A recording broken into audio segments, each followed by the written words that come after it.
There is a broken tablet in a drawer in the British Museum. The upper corner is gone, the surface chipped, the clay, the color of old bone. It was dug out of the ground at Sippar, in southern Iraq, and a line near its end dates it to the reign of Hammurabi's great-grandson. On it, in wedge marks pressed by a junior scribe, is the oldest surviving answer to a question every flood story since has tried to dodge. Why did the gods drown the world? The answer in this clay is not sin, not wickedness. It is only noise. Read that again because it does not sound right. Every version of the flood you have ever been handed comes with a moral. People were evil. People were violent. People had earned it, and the water was justice. That is the story stitched into Noah, and it is the story most people assume was always there. But this tablet is older than Noah by roughly 1,000 years, and it gives a completely different reason. The humans were not too wicked, they were too loud. The gods could not sleep, and so the gods decided to kill them all. The object is real. Its main pieces carry the museum numbers BM 78941 and 78943, two halves that join into one narrative, and it is written in Akkadian, the working language of Babylon. We call the composition the Atra-hasis Epic, after its human hero, whose name means something like the exceedingly wise. And the reason it matters is not that it tells a flood story, it is that it tells the flood story, the one under all the others, and it explains itself. Most myths refuse to explain the gods' reasons. This one writes the reason down, like a man filing a complaint. And someone wanted it kept. Look at the end of the tablet and you find a colophon, the ancient equivalent of a signature and a date stamp, and it names the copyist, a junior scribe whose name is read as Kuaya, and pins the copy to the reign of Saduqa, the great-grandson of the Hammurabi who wrote the famous law code. That reading of the name is debated, the clay is worn, but the point survives the doubt. This was not a scrap that got lucky. It was deliberately copied in a scribal house as part of a curriculum by a student learning his trade on the single most important story his culture had. Children were taught this, and the lesson they were copying out, letter by wedge, was that the world once ended over a sound. So look at what the complaint actually says. In the beginning of this text, humans do not exist yet. The world is run by gods, and the gods have a labor problem. The lower gods, the working class of heaven, are the ones digging the rivers and hauling the dirt, and after enough centuries of it, they put down their tools and surround the house of the chief god at night with torches. It is a strike. It is, in the plainest sense, a labor revolt written onto clay 4,000 years ago. And the solution the gods reach is not to do the work themselves. The solution is to build something that will do it for them. That something is us. In the tablet, humanity is manufactured. One god is singled out and slaughtered for parts, a god the text associates with intelligence. And his flesh and blood are mixed into clay. And from that mixture, the first people are shaped, specifically so that they can carry the load the gods no longer want. The mother goddess pinches off 14 lumps, 7 and 7, and the first humans are pressed out of the mud like bricks in a mold. Read the lines, and they do not sound like poetry about the meaning of life. They sound like a work order. Kill the god, mix the clay, make the creature, give it the basket and the yoke. The whole reason human beings exist, in the oldest theology we can reconstruct, is that somebody upstairs did not want to keep digging. That is the first uncomfortable thing this tablet does. It does not describe a species that was loved. It describes a species that was commissioned and issued a tool and set to work. And notice what has already been established before the flood is even a thought. The gods and their creation are locked together in a relationship that is purely functional. The people exist to feed and serve. The gods exist to be fed and served. There is no covenant here, no love, no chosen people. There is a workforce and there is management. Keep that frame in your head, because it is the frame that makes the ending make sense. And then the trouble starts, and it starts in a way no myth should bother to record. The people work. The people also multiply. The tablet marks the time. 1,200 years pass and the land has become wide and the people have become numerous. And then comes the line that the whole video is built on. The country was as noisy as a bellowing bull. The clamor of humanity rose up. And in his house, the chief god, Enlil, heard it, and it would not let him rest. Stop on that. A bellowing bull. Not a metaphor about greed or a symbol of corruption. A sound. The text is telling you that the problem with human beings was volume. There were too many of them, packed into too small a world, and the sheer roar of all that living, the talking and the working and the being alive, physically reached the ears of the God who signed off on making them, and it kept him awake, the most powerful being in the cosmos. And what breaks him is the same thing that breaks you at 3 in the morning through a thin wall. He cannot sleep. Now this is where a careful person is supposed to say, hold on, it is only a story. And it might be. But watch how the story behaves.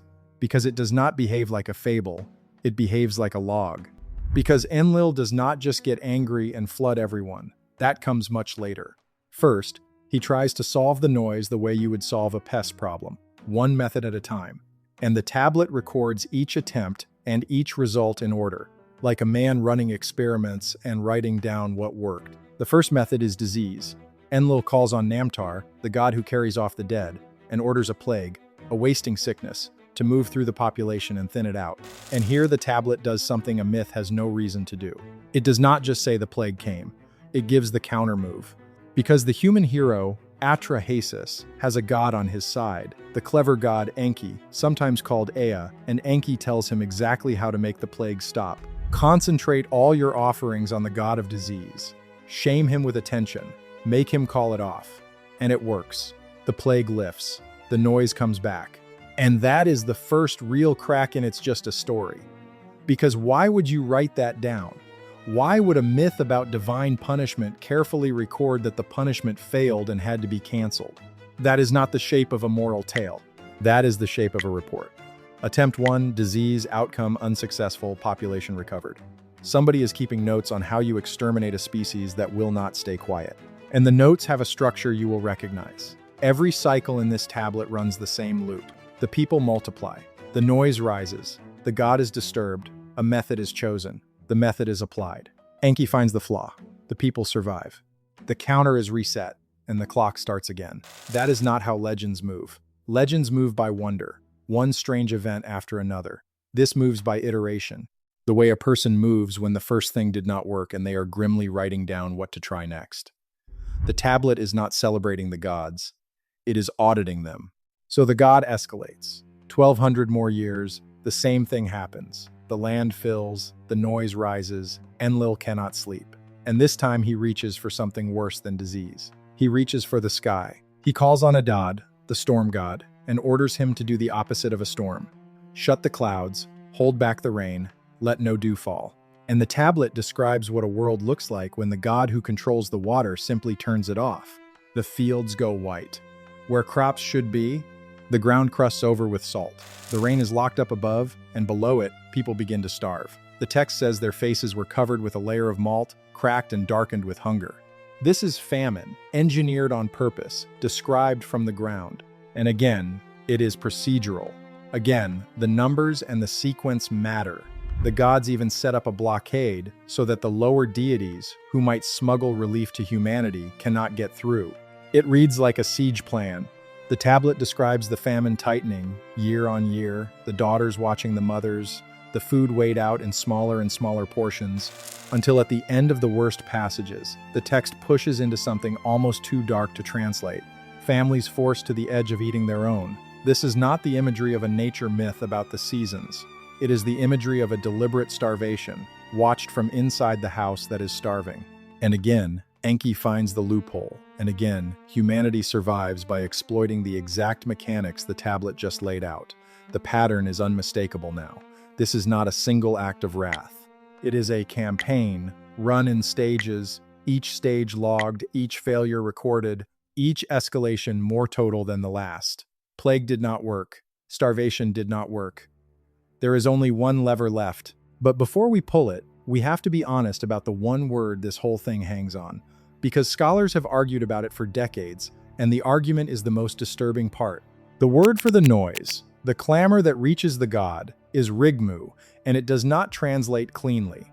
Sometimes it is just sound, the din of a crowded world, but the same word, and the related idea of huburu, can carry the sense of an uproar, a protest, the murmur of a population that has grown too large and too restless to control, the way that first rebellion in heaven was also a kind of noise. So when Enlil says he cannot bear the sound of humanity, some read it as literal, too many mouths, too loud a world. And some read it as something closer to fear, that the gods heard in the rising volume of their workforce the same thing that had made the lower gods surround the house with torches, the sound of a creation that was starting to push back. Now, this does not mean any of it physically happened. No god turned off the rain. But it does mean the people who wrote this were not describing a random flood. They were describing a decision made by rulers who felt outnumbered to reduce a population that had become too large and too loud to manage. And whichever way you read that word, sound or uprising, the intent behind the water is the same: silence them. That is the reason this tablet gives for the end of the world. Not that people were bad, that there were too many of them and they would not be quiet. And so we reach the flood. And the flood is not the beginning of the story, it is the last resort. Every softer option has been tried and defeated. So Enlil gathers the divine assembly and swears them to secrecy and decrees the total solution: water. Enough water to wipe the land flat and end the noise permanently. And this time there is to be no leak, no loophole, no god feeding Atrahasis the answer. Except one does. Enki, bound by the oath not to warn any human directly, finds a way through the letter of it. He does not speak to Atrahasis. He speaks to the wall of the reed hut that Atrahasis is sitting behind and lets the man overhear. It is a technicality, a god telling a secret to a fence so that the human on the other side can steal it. Tear down your house, he says through the reeds. Build a boat. Abandon your possessions and save your life. Take aboard the seed of every living thing. And the tablet gives instructions, dimensions, a structure, a roof drawn over it, the door sealed with pitch against the water. It reads, again, like a manual. Not build an ark and God will provide, but here is what to do, in order, before the water comes, told to a man who was never supposed to be told at all. If that beat sounds familiar, it should, and this is the twist that reframes everything you thought you knew. Because a boat, a divine warning, a single wise man, a cargo of animals, a flood sent to erase humanity, and a survivor who steps off afterward to rebuild the world, is the exact skeleton of Noah. This tablet is 1,000 years older than the Hebrew Bible, and the story is already fully formed. The later flood accounts did not invent the shape, they inherited it. What they did was change one thing. They kept the boat, the warning, the animals, the survivor, the water, and they quietly replaced the reason. Out went the noise, in came the sin. And once you see that swap, you cannot unsee it. Somewhere between this clay and the version most of the world would come to know, the flood got a moral upgrade. It became a story about justice, about a righteous God punishing a wicked people, a version you can teach a child. But the oldest version is not about justice at all. It is about a landlord who could not sleep. The water in Atrahasis is not a verdict. It is an eviction. And the ending on the clay makes that unbearably clear because of what happens after the flood. Atrahasis survives, and he steps off the boat, and he makes an offering, meat and smoke rising into a sky that has just been emptied of people. And the gods, who have not eaten since the humans they depended on were drowned, come swarming down to the smell of the food.